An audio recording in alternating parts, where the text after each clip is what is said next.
Before sunrise, Burn Dairy and Deli is preparing to fuel your day with hot coffee, donuts, muffins, breakfast sandwiches, and other morning staples. For lunch, grab a giant deli sandwich made the way you like it. Pizza, wings, wraps, or a fresh salad. Plus, something to wash it down. Then pick up dinner or a sweet treat and other pantry essentials. Now you can get your Burn Dairy and Deli favorites delivered with DoorDash. All day, every day, you can count on Burn Dairy and Deli. It's all good. You're listening to a Brawl Network production. This is a podcast for the best fans in the NFL. Are you in the Mafia? Am I in the what? It's time for a Bills Brawl podcast. Second down and 7. Kelly with the time. Touchdown! Bill Brooks. Allen. Deep shot. Touchdown! On the line to Stephon Diggs. And Thurman breaking tackles at the 22. Inside the 10. Touchdown Buffalo.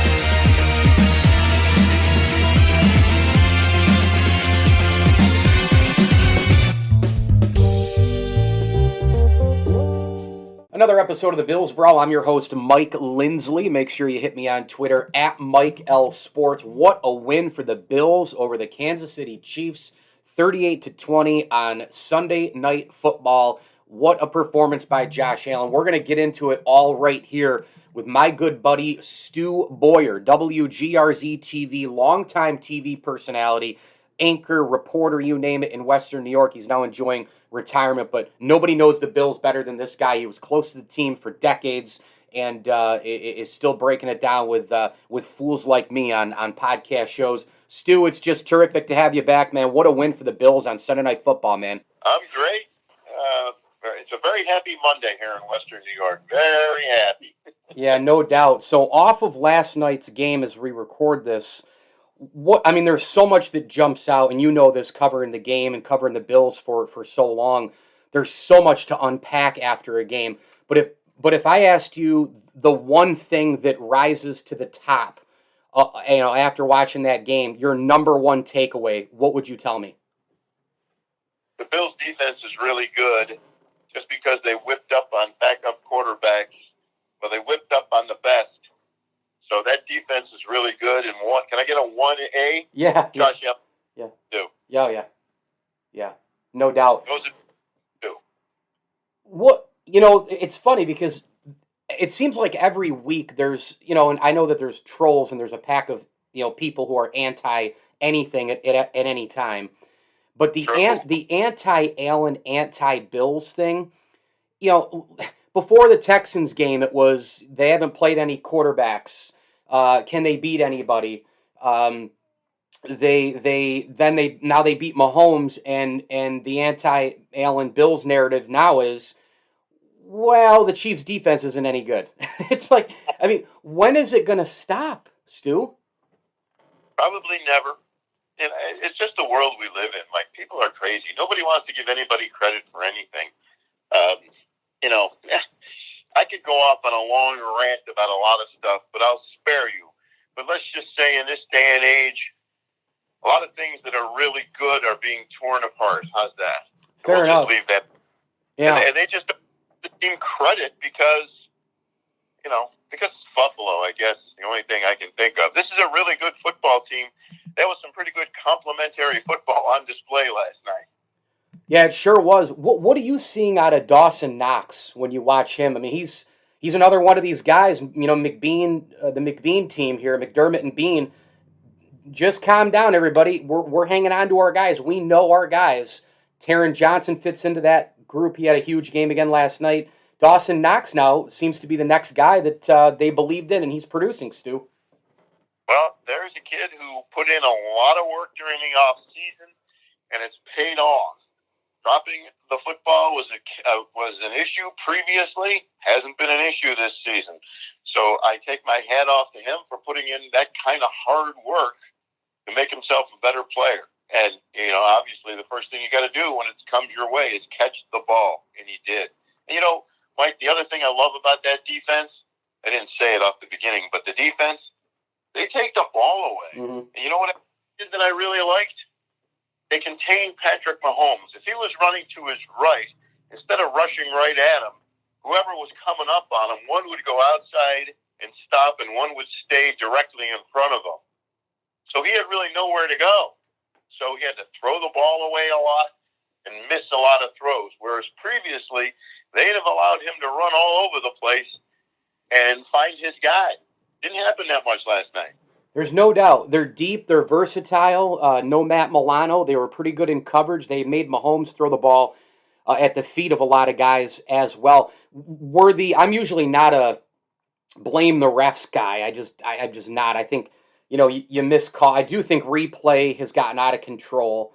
And the way the NFL is where, nobody knows what the rules are anymore as well. Those two things just drive me crazy. I remember years ago, human error worked, 9 out of 10 times, and I was okay with that one time it didn't. But now it seems like it's completely shifted the other way. And the officials last night, Stu, I tell you what, that was a horrendous display, most of which went against the Bills. I will not argue that. I can think immediately some things come to mind. There was a horse manure call on Ed Oliver and roughing the passer. Was a horse manure call on Mitch Morse on holding. The roughing the passer call on Josh Allen, I think, was a makeup call for the Mitch Morse non-holding. Mm-hmm. And then there was another one. Was it interference against Tre'Davious White? Yeah, there was a Trey White interference where he did turn around at the last possible second. Both players were kind of pulling each other's jerseys. Kelsey was actually really pulling more, and you had the Emmanuel Sanders garbage call that was the OPI that wasn't offensive pass interference either. Yeah, so it was a rough night for the officials. It's an impossible job, but my goodness, you got to be better than what the NFL put on display last night. That's, one of your marquee games. I didn't think they had a very good night at all. But believe me, I was glad when they called roughing the passer against Kansas City. Big play in that. Yeah. That was too. That was such a makeup call. It's crazy to think about. The Bills had, as this game was going on, right? You kind of looked at it and you said, okay, they're up. They feel like they're in control, but when does that Chiefs thing happen? When do they explode and just easily come back? And, it was only at one particular point in time, it was only, 14-10 after the Sanders 35-yard touchdown, and then 17-10 with the Bass field goal. Then it was 24-10. You're like, okay. And then, obviously, the Chiefs get a field goal at the end of the second quarter. The huge halftime lightning delay, which was a long time, probably over an hour. And then Micah Hyde gets the interception return, 31-13. Then it's all of a sudden 31-20 again early in that fourth quarter, Stu, when it was 31-20. That's where I come to, because the Bills then went 12 plays, 85 yards in just under 8 minutes. And that was the drive of the year so far. What a drive that was. But at 31-20, what was going through your mind? Was that the drive with the Allen leap? Correct. Yeah, a fabulous drive. I loved it because that's something that they didn't necessarily show that they could do well enough in the past, although it's a little unfair to compare it to last year because offensively they did pretty much everything right. But I thought that was a really impressive drive. Josh leaping over the guy was fabulous. It was a thing of beauty, really. I mean, the Chiefs could not stop them. They converted third downs. They had good first downs. There were so many things that went well on that drive. I mean, you just have to tip your hat off to that team and say this is a legitimate Super Bowl contender. I want you to find a glaring weakness on that team. Yeah, no doubt. No, I don't think you can. I really don't. I don't either. Now, that doesn't mean that they're going to win every game that they play, because, they'll have off days. I mean, I find it mind-boggling that they lost to a very average Pittsburgh team, but as poorly prepared as they were emotionally for that game, they were super prepared for the emotions of this game, and they stayed under control. and it was great. And the Russo interception, that probably was Kansas City's last chance. And that's a huge play, and that kid looks like the real deal. So, I can't, Mike, you always want to look at a game and find out, what you can do better, or what didn't we do right. And you whipped up on the defending AFC champ. You had a chance to make a statement. You made a bold statement. And now the big test will be, can you go into Tennessee and not have any kind of letdown? Can you go in there and, beat another team that is supposedly going to contend for the AFC title? We'll see. It's quite amazing watching, and we've highlighted a little bit Micah Hyde and Jordan Poyer, those two guys at safety. Rodney Harrison last night, and I don't hear many national guys say it, and they really need to start because it's long overdue. I remember watching Micah Hyde in Green Bay, and when the Bills got him, I was like, oh, baby, that's a great get. He and Poyer have such unbelievable chemistry and rhythm and toughness and an uncanny ability to always be around the football, read plays. They're both extremely well, balanced on the field. They're almost like a basketball player. When they go up, they have such great body control that they always can somehow create a foul. It's like Jordan Poyer in that regard reminds me of Brandon Trish at Syracuse. Trish would always go to the rim, and he'd go up. You're like, oh, that was a good drive, but he got fouled because the body control was so good. And on defense, they're able to be in spots and have great body control where they don't get a lot of penalties, where Hyde intercepts balls and takes it to the house. When did you realize that Poyer and Hyde was a really, really amazing, and in my opinion, the best safety duo in the NFL? Probably a while ago, not too long after they teamed up here. I think they've been terrific ever since they've been here. I remember seeing them at training camp the first year when Micah Hyde came over.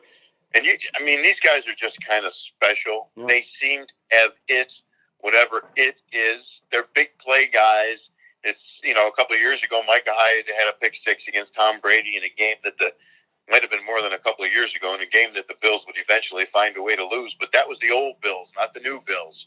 And they have a knack for making big plays at key times in games. When did I realize that? I couldn't put a specific date on it, but around here, I don't think they're nearly, nationally they might be underappreciated. Not around here, not at all. People here get it. So, you covered the 90s Bills. 4 straight Super Bowl appearances. We know all the Hall of Fame names. They had a stretch of 5-6 years where, they were one of the top 2-3 teams in the NFL. And a lot of people have asked me, they said, would you do that over again? And my answer is always yes, because even as hard as the losses were, and I was young, obviously then, I want to be in the top 2 or 3 every year. Are you kidding me? Let's go. Like they're on the short list. They're getting in the Super Bowl. You're playing till the last week of the season. But fast forward to 2021. The Super Bowl aspirations are extremely high. They were going into the year, and that's part of why I think they lost to the Steelers. There were just so many eggs in that basket. But Stu Boyar, my question for you is this. If the Bills were to make the Super Bowl this season and lose, can Bills Mafia handle that? Yeah. I don't know how to answer that. It would be devastating. I think a lot of people would go into it with the attitude of, if they lost, a lot of people would say, same old Bills, they found a way to lose the big one. Right. They wouldn't have much choice, Mike, is the only way I can answer that. It would be devastating to get there and lose it again. Yeah. But it's just because they beat Kansas City doesn't mean that road got easier. They're fortunate that they don't have, let's say, the Chargers or the Browns on their schedule. But you get into the postseason, that kind of fortune goes away. Mm-hmm. Now, I'm not saying couldn't or wouldn't beat those teams, but the Chargers hired a new coach, and suddenly they're winning, not losing, close games. Herbert is a beast. Yeah. Josh Allen, West Coast. The Browns can score like crazy, and they run the ball better than the Bills. So, you got a lot of teams you contend with in the AFC. Do I think the Bills are the best? Yeah, I'm a little biased, but I'll take the Bills, and I'm not going to count Kansas City out either. I mean, they just might be exhausted from the previous 2 years. I don't know what it is, but something's not right with that squad. But I'm not going to count them out. You know what I'm saying? Absolutely. I'm with you. I mean, the coaching's too good. The players are too good. They've been unhealthy on defense, which has contributed to a lot of the holes that you saw on Sunday Night Football against the Bills. Again, not taking anything away from the Bills. They marched down the field. They did what they had to do. They made more plays, but health obviously is a big part of it.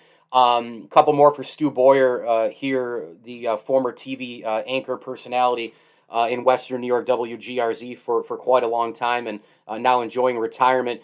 Is there a part of you who says, man, I'm loving every day. Every day is a Saturday, but I wouldn't mind covering this team for a week?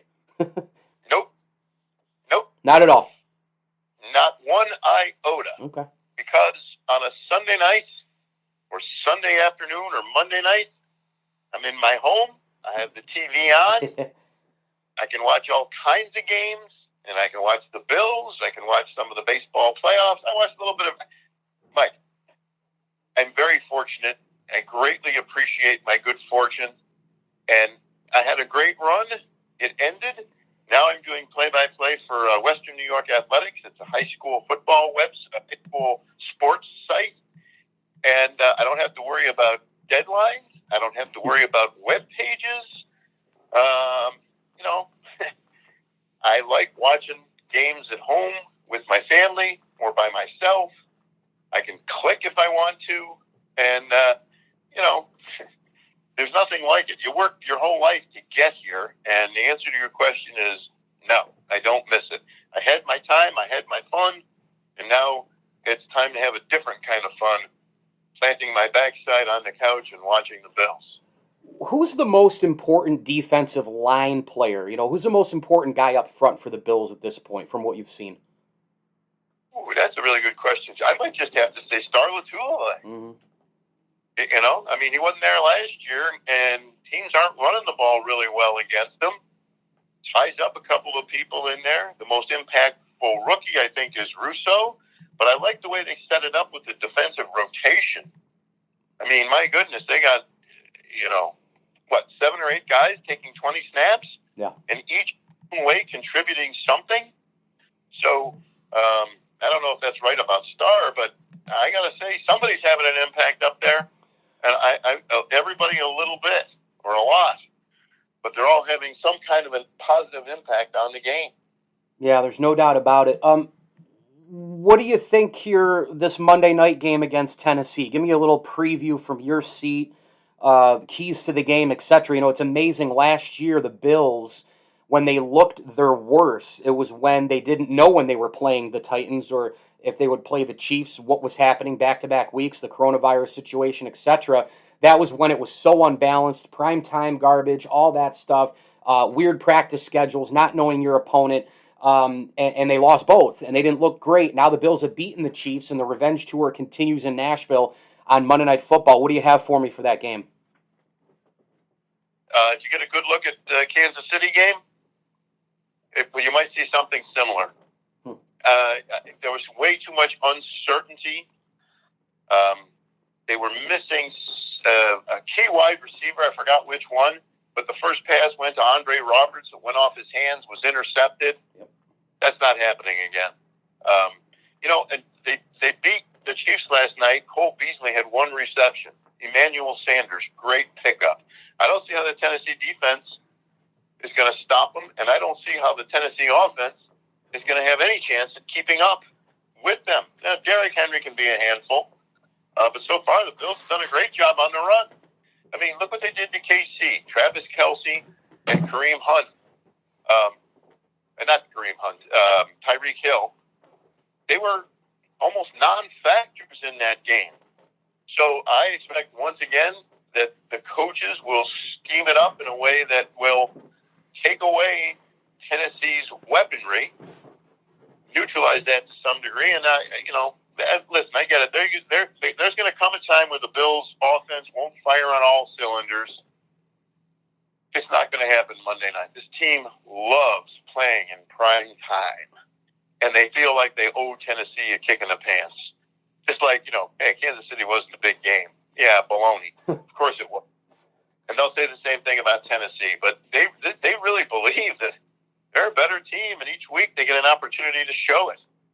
So I think you might see more of the same, put it that way. All right, final one for you, Stu, and this has been tremendous as always. In the NFL, you and I both know you have to have three main elements before all the others, and in no particular order, or maybe there is a particular order.